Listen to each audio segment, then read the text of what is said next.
All right, hey guys, Lexus GX 460, it's a 2016. As reliable as the Lexus GXs are, they do have some common issues. One of them is the radiator. It's got 140,000 miles. The radiators on these things tend to go bad. I wanted to make this video. There's not a whole lot of good videos online. I want to make this because I did something that I don't want you guys to do, and I could save you a little bit of time. Here's the radiator that I took out. And what happens is a lot of times the radiators will go bad on this connection right here where the plastic meets the aluminum. And this is exactly what happened to mine. Seal broke here, it started dripping down. This would be the bumper side, this would be the cockpit side, if you would. Anyway, they go bad and it's just something that happens. All right, so the first step is what you're gonna need to do to access and remove the radiator is to take the front grille and bumper assembly off. It sounds complicated, it's really not. The first thing you need to do is remove these screws here. I think they're 10 millimeter, I believe. There's one here, here, and here. You remove these. Then there's 1, 2, 3, 4 screws here that you need to remove.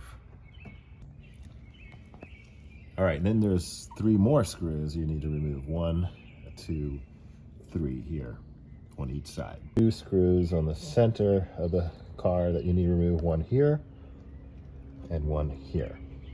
All right, once you have all the screws removed, you're gonna pry this with your fingers, pull it out. It will come out very easy on both sides. You pull this out, you pull this down gently, pull it on each side, and this whole unit will come down like so. Now the reason why we're pulling this down is because we have to access 4 screws that hold the radiator in. There's 1 here, 1 here, here and here. This lower one is really difficult, if not impossible to get to without taking this off. So that's why we're removing this, so we can access the screw here. All right, so once we have this unit down, you need to remove these 2 air diverters. And all you do is you're gonna pop this out with a screwdriver. You're gonna pop this little pin out on each side. And then these can be removed fairly easy. So this is one of the screws that's going to hold in the radiator. There's 1 on each side, and there's 1 below. And this is the one down below is the one that's a little bit tricky to get to. If you look down here, it's actually inside this frame piece. It's down here, and it's actually inside the frame. Again, the bottom one's a little tricky, and that's why we have to remove the grill and we move this diverter, because the diverter is covering up the access hole that allows you to get the lower screw down here. That's the lower screw holding in the radiator, the upper and the lower. There's only 4 that's holding this in. This is a gasket piece that's inside that you can change out for the new one. So again, this is key. Again, the reason you have to remove this is you have to access these lower ones, and they're inside the frame. There's a cutout of the frame bar. There's a cutout where you can access and remove this screw that's on the lower piece. It's kind of unfortunate that there's not an easier access that I know of, but this is not that difficult to remove. Those are the screws that are holding in the radiator, but in addition to that, you have to remove this fan shroud and the fan.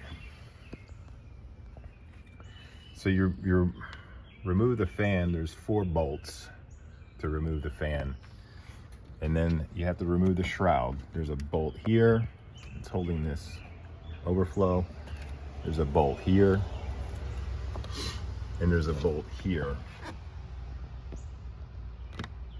In addition to that, you're going to remove the hose, the upper hose.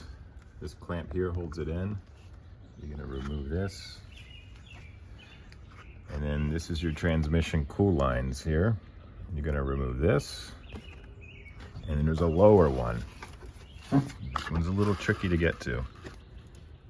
You remove that as well. There's one more hose too that you have to remove. This coolant hose here, you can detach. You can leave the bottom one on and remove the radiator after you have this fan and the fan shroud out. You can leave the hose attached below because it's kind of difficult to get to. If you release it here, then with this fan shroud removed, you can pull the radiator out. All right, one thing I failed to mention too, before you even begin, when you're going to remove the radiator, is you have to drain the radiator. Let me show you that real quick. It's down below on this side. Okay, so underneath the car, on the driver's side, in the front, there's a radiator release right here. If you unscrew that, all the coolant will leak out of the radiator. You need to do that before you remove it. Okay, so I wasn't really gonna make a video, and I apologize I didn't make a video as I was doing all this, and obviously I have the new radiator in. But after I did it, I wanted to make a video to help you guys out a little bit, because I didn't find any good videos online, and I don't want you to do what I did.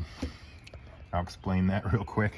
When I took the old radiator out, okay, I was pulling it up. And I was pulling it out. Everything was going fairly good until this corner ripped into the AC compressor, I guess it's called, the AC radiator, if you will, which is right next to, let's get a shot of that.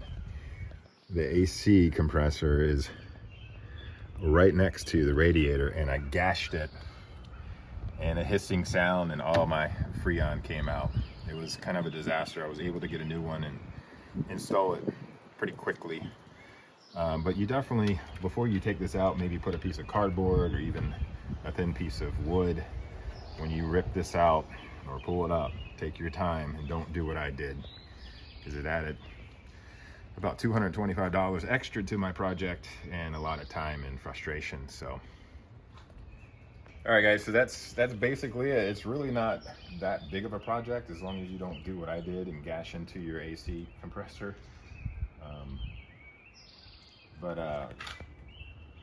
These are a common issue. I got the radiator online from 1A Auto. I think it was 130 bucks. So it's not a big project. You'll save a lot of money doing it yourself. Just take your time and don't obviously do what I did. All right, good luck.